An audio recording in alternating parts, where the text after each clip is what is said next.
বাগুইআটিতে তৃণমূল কর্মীকে পিটিয়ে খুনের অভিযোগ। অর্জুনপুরে উঠেছে তৃণমূলের গোষ্ঠী দ্বন্দ্বের অভিযোগ। এলাকাকে বিদ্যুৎ বিচ্ছিন্ন করে চলে দুপক্ষের সংঘর্ষ। দফায় দফায় সংঘর্ষ, ইট বৃষ্টি। সংঘর্ষে আহত হন বেশ কয়েকজন। আহত হন তৃণমূল কর্মী সঞ্জীব দাস ওরফে পটলা। হাসপাতালে নিয়ে গেলে তাকে মৃত ঘোষণা করেন চিকিৎসকরা। এলাকায় গেলে পুলিশকে ঘিরে বিক্ষোভ দেখানো হয়।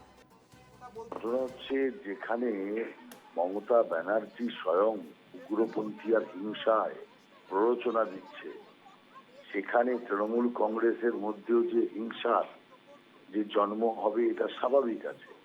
বহু দিন ধরেই তো তৃণমূল কংগ্রেসে গোষ্ঠীদ্বন্দ্ব মানে শুধুমাত্র এলাকা দখল আর পয়সা দখলের লড়াই।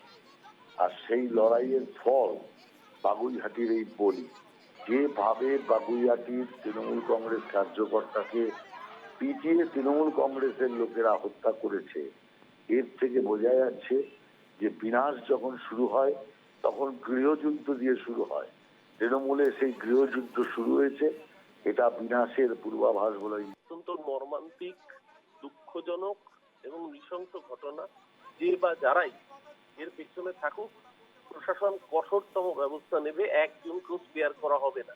তাতে যদি তৃণমূলের কেউ জড়িত থাকে তারাও স্পেয়ার হবে না। বহিরাগত উস্কানি যদি কাউ দিয়ে থাকে তারাও স্পেয়ার হবে না। কিন্তু একটা মাথায় রাখতে হবে, যে জায়গায় ঘটনা ঘটেছে সেই বাগুইআটির ট্যাংরা অর্জুনপুর, এর পেছনের পঞ্চায়েতগুলোতে কিন্তু সাম্প্রতিক সময় বিজেপি ব্যাপকভাবে শক্তি বৃদ্ধি পেয়েছিল। এবং গত রামনবমীর দিনও রামনবমীর শোভাযাত্রাকে কেন্দ্র করে সেখানে অশান্তির আগুন লাগানোর চেষ্টা করা হয়। প্রশাসন কঠোর ছিল বলে সেদিনকে অশান্তির আগুন দমন।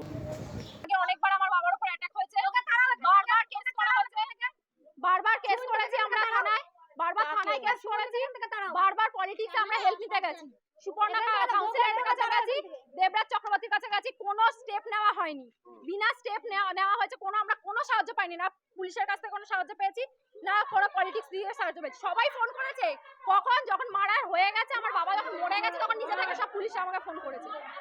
আমরা হয় 24 ঘন্টার মধ্যে ওদেরকে চাই আমাদের সামনে, আমরা নিজের হাতে শাস্তি দেবো, নাহলে 24 ঘন্টা। থানা থেকে এখানকার আইসু বললেন যে আমার ওপরে ভরসা রাখো, আমার ওপরে ভরসা রাখতে পারো, যত যেই দুষ্কৃতীরা যে এই কাজটা করলো তারা যত শাস্তি পায় সেই ব্যবস্থা উনি নেবেন বা করবেন, এইটুকুনি আমাকে আশ্বাস দিলেন।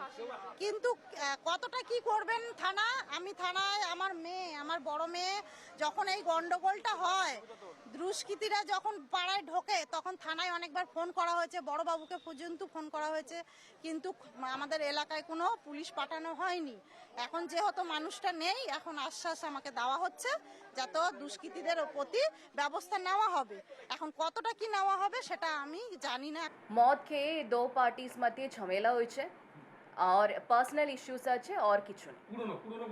পুরানো পার্সোনাল ইস্যুস আছে, এর মধ্যে তো ঝামেলা। আপনি বলছেন এটা রাজনৈতিক কোনো এর মধ্যে কানেকশন নেই, কিন্তু পরিবার দাবি করছে যে তৃণমূলের শাসক দলের গুন্ডারা এসে মারধর করেছে, এইভাবে তারা বলছে।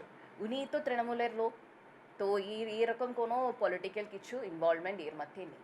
টোটাল 13 অ্যাকিউজকে এখন পর্যন্ত আমরা 13 অ্যাকিউজকে অ্যারেস্ট করা, ডিটেইন করানো হয়েছে। তো কেস উইল বি রেজিস্টার্ড। তো কেসটা আমরা 302-তে না কমপ্লেন হয়েছে, অভিযোগ হয়েছে। তার আগে 13 জন অ্যারেস্টও হয়েছে। 13 জন অ্যারেস্ট হয়েছে। 13 জনের সঙ্গে এনারা আরও কয়েকজনের কথা বলেছেন, তাদেরকেও অ্যারেস্ট করার ব্যবস্থা করছে পুলিশ। তার প্রশাসনের কাজ করবে। আপনি বলুন তো, রাত থেকে আমরা কত